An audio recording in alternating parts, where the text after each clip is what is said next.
Сәлем достар, бүгін сіздерге қаназдықтан құтылудың жолдарын айтатын боламын. Сіздерге ақпарат пайдалы болады деген ойдамын, видеоны соңына дейін көріңіздер. Анемияға шалдыққандар тоңғыш келеді, ұйқысы қанбай үнемі жабырқаулы жүреді. Анемия кез келген жастағы адамда болады.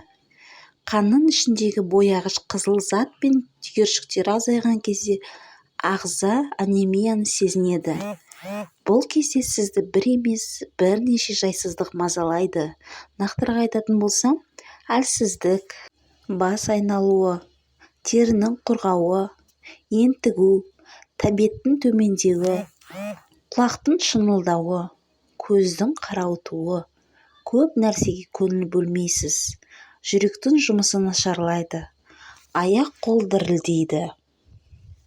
Міне, бұл белгілер сіздегі қаназдықтан дерек береді. Қанды көбейту үшін дәрі алып, шығындаудың қажеті жоқ. Қанды да көбейтетін, ағзаны да қуаттандыратын үй жағдайында бірнеше әдіспен емдеу түрлерін ұсынамын. Қанды көбейтетін 3 супер азық. Бұршақ тұқымдастар. Олар өте ақуызға бай. Бұл қанның қызыл түйіршіктерін көбейтуге септігін тигізеді. Тамақтану мәзіріңізге горох, маш, жасұнық сынды бұршақтарды қосуды ұмытпаңыз. Ет темір элементінің қайнар көзі. Күніне кем деген 150-200 грамм ет жеуді әдетке айналдырыңыз. Қарақат жемісінің құрамында С дәрумені бар. Бұл дәрумен жетіспесе, ағза темірді өзіне сіңіре алмайды. Сондықтан да құрамында С дәрумені мен темір элементі бар тағамдарды көбірек жеуге кеңес береміз. Қанды көбейтетін 4 көкөніс түрін. Қызылшаның кез келген түрі жарамды. Тіпті шикі де жесеңіз де пайдасы орасан. Күнделікті тамаққа, салатқа қосып жесеңіз болады. Ем ретінде қызылшаны шырынсыққыштан өткізіп, 1-3 немесе 1-4 стаканнан күніне 3-4 рет қабылдайсыз. Емі әр 3-4 сағат сайын жүргізіп отырсаңыз, 3-4 күнде керемет нәтижеге жететін боласыз. Қиярды қабығымен жеуге әдеттеніңіз. Сондай-ақ күніне 1 рет 1 стакан қияр шырынын ішіңіз. Асқабақ қаназдыққа өте пайдалы көкөніс.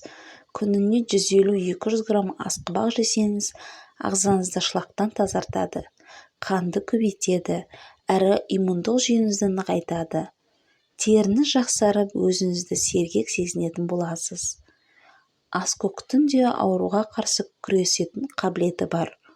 Ол үшін 0,5 бума аскөкті ұсақтап турап, 1 стакан сүтке саласыз. Оны отқа қойып, қайнауға дейін жеткізіңіз. Бір қайнап шыққан соң, отын бәсеңдетіп, тағы да 10 минуттай қайнатасыз. Дайын болған емдік сүтті сүзіп алып, 1-3 стаканнан күніне 3 рет ішіңіз. Қанды көбейтетін 3 сусын. Бірінші, термостағы стакан қайнаған суға 1 ас қасық итмұрынды салып, қақпағын жауып қойыңыз. Шамамен 8 сағаттай тұндыру керек.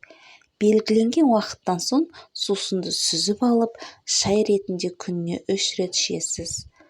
Бірдей көлемді қой бүлдірген, қара қарақат пен қызыл шетен жидегін алып, шырынсыққыштан өткізіңіз. Дайын болған шырынды жарты стаканнан күніне 2 рет қабылдайсыз. Бұл коктейль қаназдықпен күреседі, темір тапшылығын реттейді, әрі ұзақ уақытқа ағзаны қуаттандырады. Коктейльді дайындау үшін бізге 1-1 данадан анар, лимон, алма және сәбіз керек. Әрқайсысын жеке-жеке шырынсыққыштан өткізіп аласыз. Дайын болған шырынды шыны ыдысқа құйыңыз. Оған 70 грамм бал араластырып, қақпағын мықтап жабыңыз. Ыдысты тоңазғышқа салуды ұмытпаңыз. Белгіленген күннен соң емдік шырынды 2 ас қасықтан күніне 3 рет қабылдасаңыз болады. Темір біз күнделікті өмірде пайдаланатын тағамдардың құрамында кездеседі. Бірақ бұл туралы көпшілігіміз білмеуіміз мүмкін.